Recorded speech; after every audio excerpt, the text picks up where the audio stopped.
कपड़े धोने वाली बहू। शादी के पहले से ही विभा को कपड़े धोने का बड़ा शौक था। कभी नल के नीचे तो कभी तालाब के पास। अरे मेरी नीली वाली लुंगी नहीं दिख रही है। विभा की अम्मा, कहाँ रखी है लुंगी? अरे वो तो विभा ने परसों ही धोकर रखी थी आपकी अलमारी में, देखो वहीं होगी। वो ना मैंने आज धो दी, मुझे लगा कि गंदी हो गई होगी। अरे कैसे गंदी हो गई थी? उसे तो मैंने पहना भी नहीं। हे भगवान, इस लड़की के कपड़े धोने की आदत से परेशान हो गया हूँ मैं। जितना तो घर में राशन नहीं आता, उससे कहीं ज्यादा डिटर्जेंट पाउडर का खर्चा है। इसकी शादी करवा दो, शादी जाए अपने घर में ही करे काम, फिर चाहे घर के कपड़े धोने हो या पूरे गांव के। हाँ ठीक बोल रही हूँ, देखता हूँ मैं कोई लड़का। वो दिन भी आ जाता है जब विभा को देखने लड़के वाले आ जाते हैं। लड़की मुझे अच्छी लगी। होने वाली सास कहती है, बेटी अगर कुछ पूछना है तो पूछ लो। वैसे तो हमारी लड़की बहुत ही शर्मीली है, जो बोल दो वो मान लेती है, इसे क्या पूछना होगा।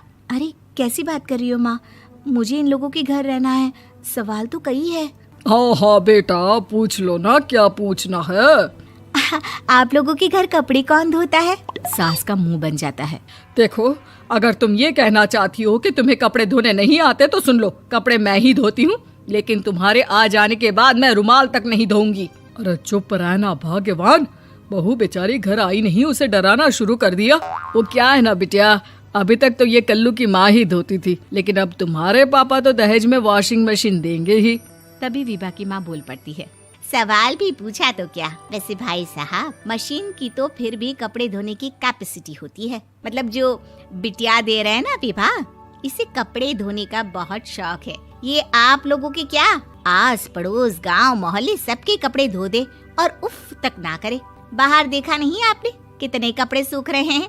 सब हमारी बिटिया ने ही तो धोए हैं। बस भी करो ना माँ, शर्म आ रही इतनी तारीफ सुनकर। और तो और एक दाग निकाल कर दिखाओ तो मान जाओ। हाँ अच्छा, माफ करना बेटा, मैंने गलत समझा। हमें तो रिश्ता बहुत पसंद है। और ऐसे जुड़ जाता है रिश्ता कपड़े धोने का शौक रखने वाली विभा का। उसकी शादी हो जाती है कोयला फैक्ट्री में काम करने वाले कल्लू के साथ। शादी के बाद अचानक विभा चिल्लाती हुई सास के पास आती है। सासू माँ, अरे सासू माँ कहाँ है आप? ये तो धोखा है, धोखा दिया आप लोगों ने मुझे। इसे ससुर के चक्कर के बारे में पता चल गया। अरे तो उसमें तुझे क्यों धोखा मिला है? अरे नल में पानी नहीं आता, कपड़े कैसे कब धुलेंगे? अच्छा, तू पानी नहीं आ रहा उसकी बात कर रही है। तो आपने क्या सोचा? कुछ नहीं। अच्छा, तेरी माँ ने कहा था कि कपड़े धोने का शौक है तुझे, याद आया मुझे।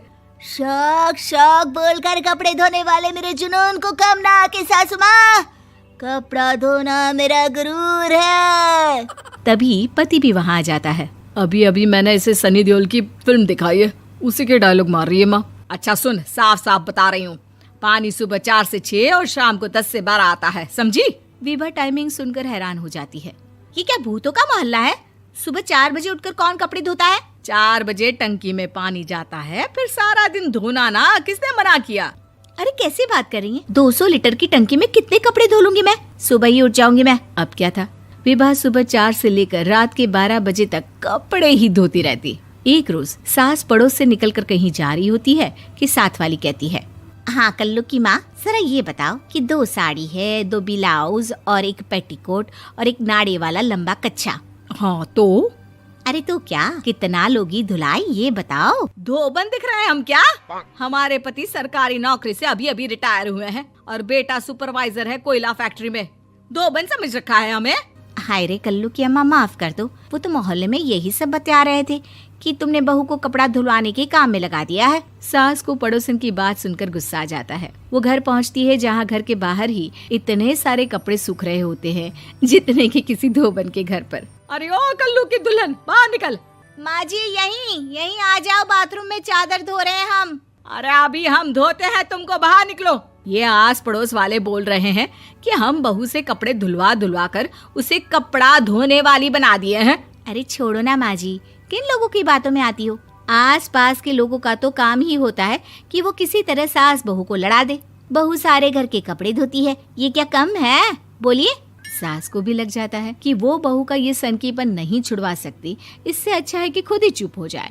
एक रोज सास और बहू मंदिर जाते हैं, जहाँ सास की साड़ी वहाँ खड़ी भीख मांगने वाली से मिलती है। माँ जी क्या बात है, आपकी साड़ी उस भिखारन से कितनी मिल रही है ना? हाँ हाँ, देखो तो दोनों की साड़ी मिल रही है। क्या बात है कल्लू की अम्मा, तुम खुद को तो अफसर की बीवी बताती हो और ऐसी सिंपल सी प्लेन साड़ी पहनकर घूमती हो। सिंपल और प्लेन नहीं है ये साड़ी। तो क्या सोने के धागे से फूल बने हैं? कुछ भी सासू माँ, कुछ भी। हाँ, बने थे इस साड़ी में सोने के धागे से फूल। मेरे पति लेकर आए थे मद्रास से स्पेशली मेरे लिए 10,000 की। ताहे भाई साहब इस भिखारन के लिए भी सेम टू सेम साड़ी लेकर आए होंगे 10,000 की। सास उस वक्त तो कुछ नहीं कहती, लेकिन बहू के साथ घर आती है और अलमारी से एल्बम निकाल कर लाती है। ये साड़ी देख रही है, ये वही साड़ी है जिसे मैंने अभी पहना था। इस साड़ी में ये जो चमकदार फूल दिख रहे हैं ना, ये सोने के धागों से काढ़े गए हैं।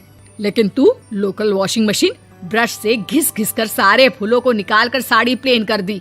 मुझे माफ कर दीजिए सासू माँ। और तो और, जब मैंने तुझे तेरी गलती के लिए कुछ नहीं कहा, लेकिन तूने तो सबके सामने मेरा मजाक ही बना दिया। क्यों? बहू को समझ में आ जाता है कि अब से उसका कपड़े धोना बंद।